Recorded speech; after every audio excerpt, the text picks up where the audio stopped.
Hello, happy dwellers, and welcome to the Happy Dwelling Podcast.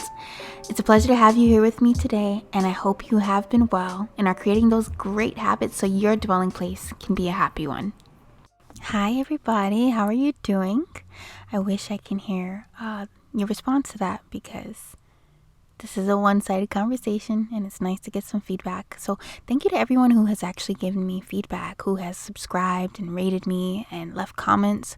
I really appreciate it. And let's keep going. I actually just released my first episode, and so far it has been positive feedback. So I'm very grateful for that. So thank you. And if you haven't and you are here listening, make sure you go ahead and listen to it and let me know what you think. I love the feedback and I'm trying to build a community here. So with that being said, I'm going to go ahead and get into the episode.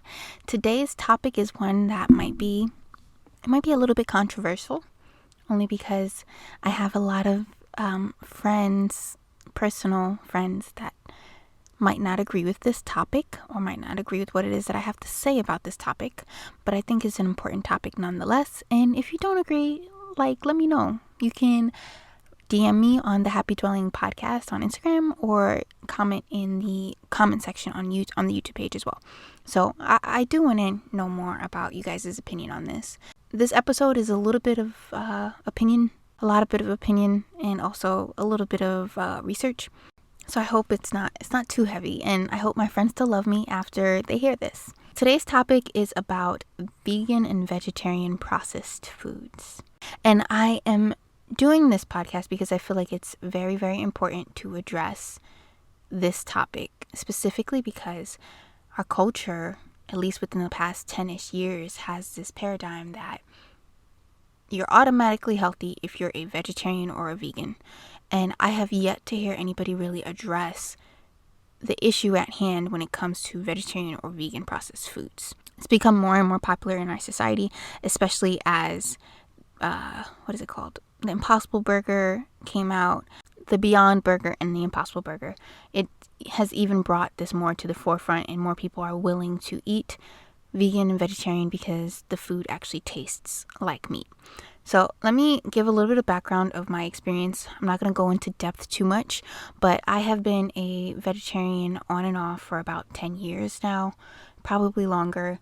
And currently I really appreciate plant-based foods. I incorporate a lot of lentils and beans and nuts into my everyday cooking, and I think it's a very good thing to do. It's very important, and it offers a lot of financial relief, because beans and lentils don't cost a lot of money, and if you use that as your protein source, then you're doing well. You're doing a lot better than if you would buy some beef or chicken. But also there are other health benefits to it as well. Benefits like fiber, prebiotic fiber that feeds your gut. You have a bunch of micronutrients within it as well. So there are definitely benefits to eating vegetarian and vegan, and that I myself have adopted for the most part. I am what you would consider a flexitarian, which is a person that kind of ebbs and flows with it. I eat vegetarian one day and then another day I don't. And I don't shame myself for what it is that I eat, because it can all be a part of a lovely, healthy diet. I grew up Seventh-day Adventist, and for those of you who don't know what Seventh-day Adventist is, it is a denomination of Christians that believe a lot of things. One being that the seventh day is a Sabbath, but they also believe in what they would call the health message. Basically, this is a promotion of a vegetarian or a vegan lifestyle. The population of Seventh-day Adventists also have one of the blue zones in the world within Loma Linda, California. A blue zone is basically one of the places in the world where people live the longest. So they've been doing a bunch of different studies on vegan and vegetarian specifically. I remember my grandmother was a part of one of them, about their lifespan, their overall health, their health as they age, etc. And there's a lot of study, there's a lot of research. If you would go into PubMed and to look it up yourself, you would see it. It's cool coming from that background, but I also went to a bunch of Seventh-day Adventist schools, so that meant a lot of vegan processed meat you weren't allowed to bring meat on campus of the churches or the schools, and so we ate a lot of questionable veggie meat. And I say questionable because if you were to turn over the box and look at the label, there's a lot of ingredients there that aren't whole ingredients. There's a lot of ingredients that are fillers, emulsifiers, things that are necessary to keep it together and to give it the texture and the desired flavor that you want. But the question I have is that necessarily healthy? Is that something that a vegan or a vegetarian should be eating on a regular basis? And my answer to that is no. And we're going to get into the topic a little bit more. And like I said, to all my friends that are vegetarian and vegan, I hope I don't offend you too much. But I have sound reason for having this opinion, and we're going to get into it. An article from Animal Frontiers basically stated that fake meats, and I'm putting that in air quotations with my hands right now, have been available widely since 1992. Cool. With garden burgers, they've been available in supermarkets. Garden burgers generally have like plant materials. They'll have like peas and rice and other things, so it's more of a whole food type of a burger. It doesn't necessarily imitate meat as much, but it's been available since 92. That's 30 years ago now. So this isn't anything new to our society. It's just evolved, and now we are where we are today. And I went ahead and I asked my dad, who has been a vegetarian his whole life, what exactly is the timeline that he remembers, because he's been around for much longer than I have. And because he's been in this vegetarian world for much longer, he would have a better perspective. I asked him, hey, where did you guys get these fake meat sources when you were younger? And he threw out the company Atlantic Natural Foods Worthington, which is something that is produced by Loma Linda, I believe. And it was founded in 1890. So they have been, as far as I'm concerned, making these fake meats or meat-like products for a while now. What are the actual problems with eating these fake meats? One, they usually have a very high content of sodium, which sodium shouldn't be shamed, but sodium in high amounts, just like anything in high amounts, can be bad. And a lot of processed foods in general have high sodium contents, which can lead to high blood pressure, which could lead to strokes, which could lead to cardiovascular disease. So if you're eating this on a common basis, on a day-by-day basis for breakfast, lunch, and dinner, now your sodium intake for the day is way higher than it should be. And that's something to keep in mind, because we don't want to expose ourselves to certain diseases just because we're choosing a certain lifestyle. So there's that. Another issue I have, so that's the first issue I have. Second issue I have with it is it uses oftentimes soy. Soy is one of the main ingredients in most of these vegan processed meats. I know now they're incorporating a little bit more peas, a little bit more of other things, but soy is and has been used for a long time because it is such a rich source of protein, especially a rich vegetarian source of protein.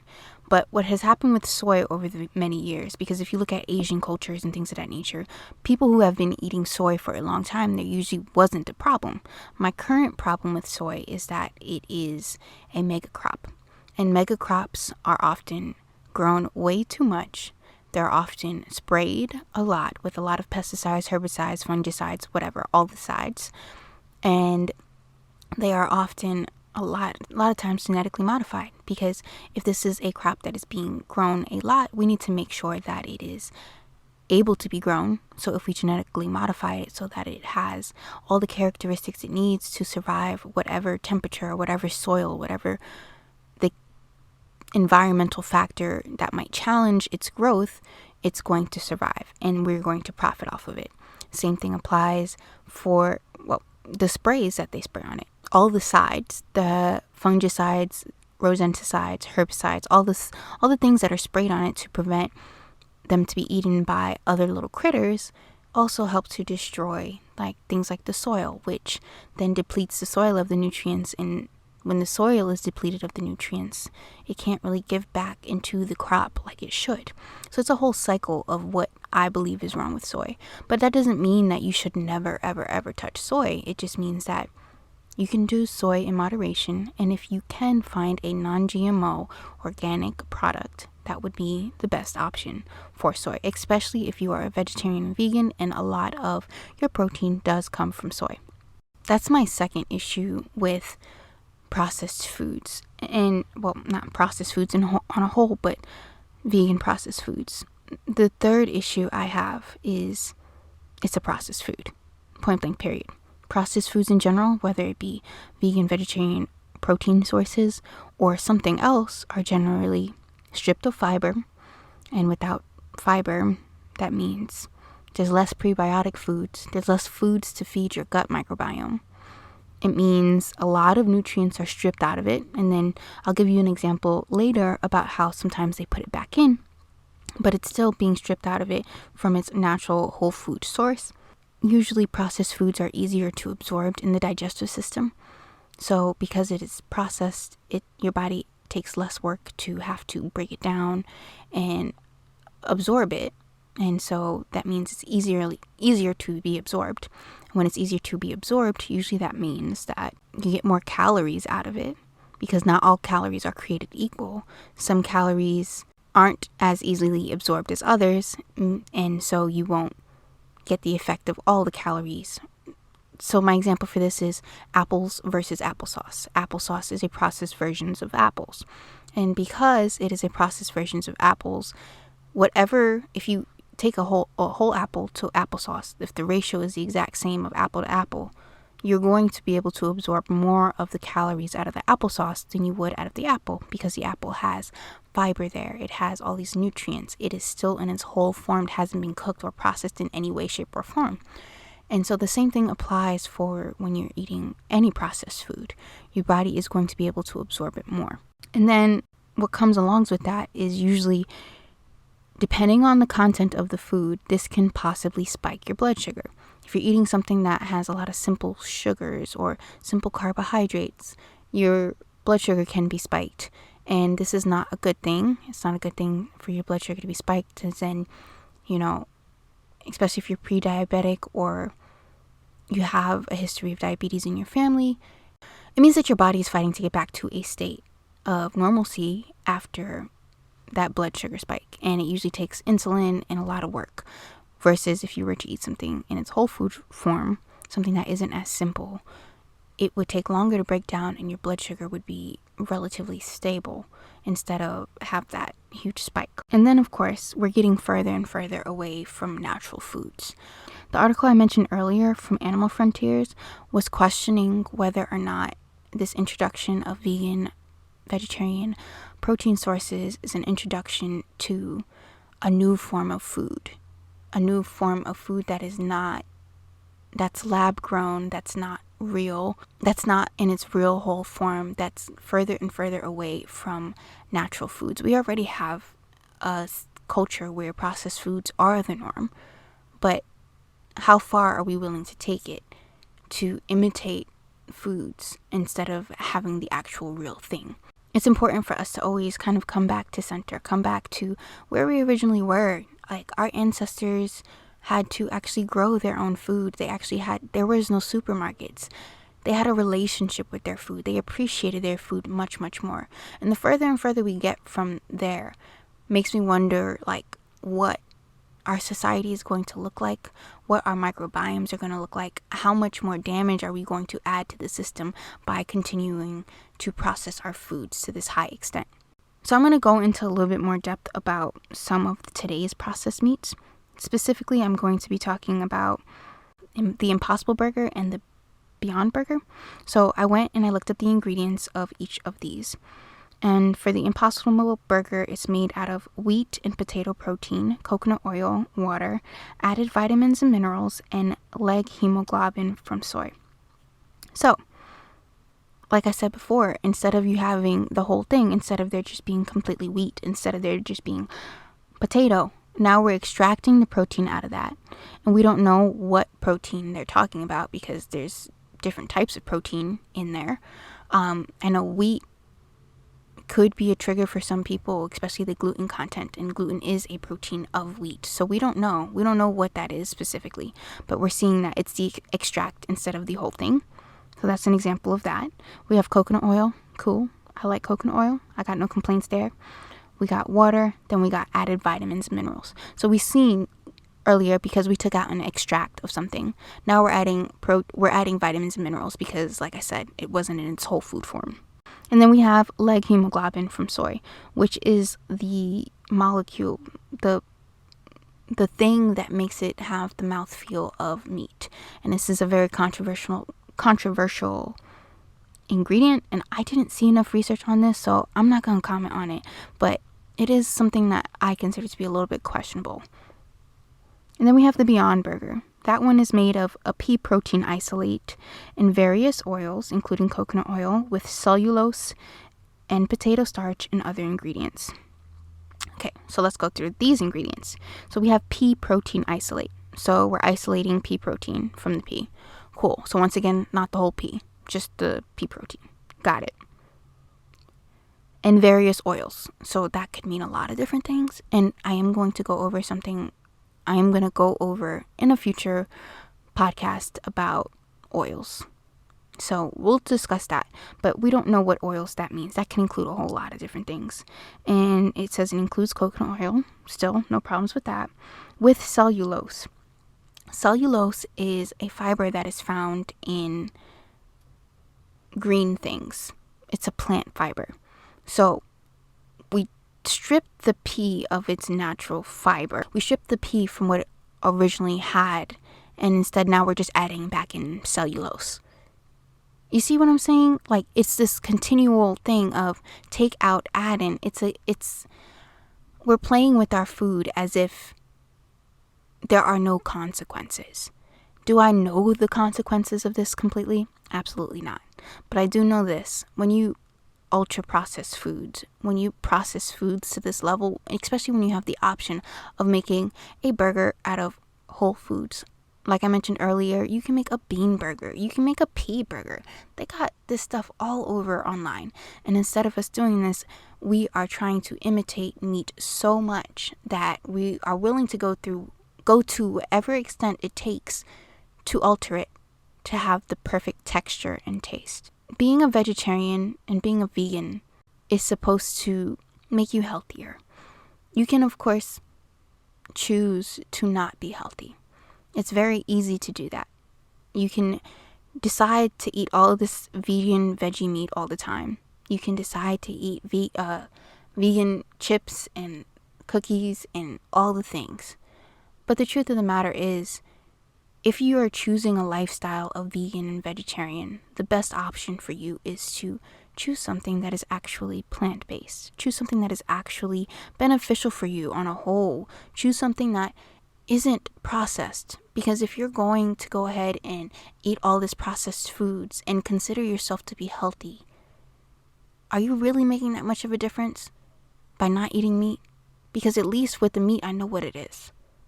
I know what it is. I'm not picking and choosing what items I want to create the perfect mouthfeel. Y'all gonna hate me for this one. What else is in here? Potato starch, which is a carbohydrate side of potato.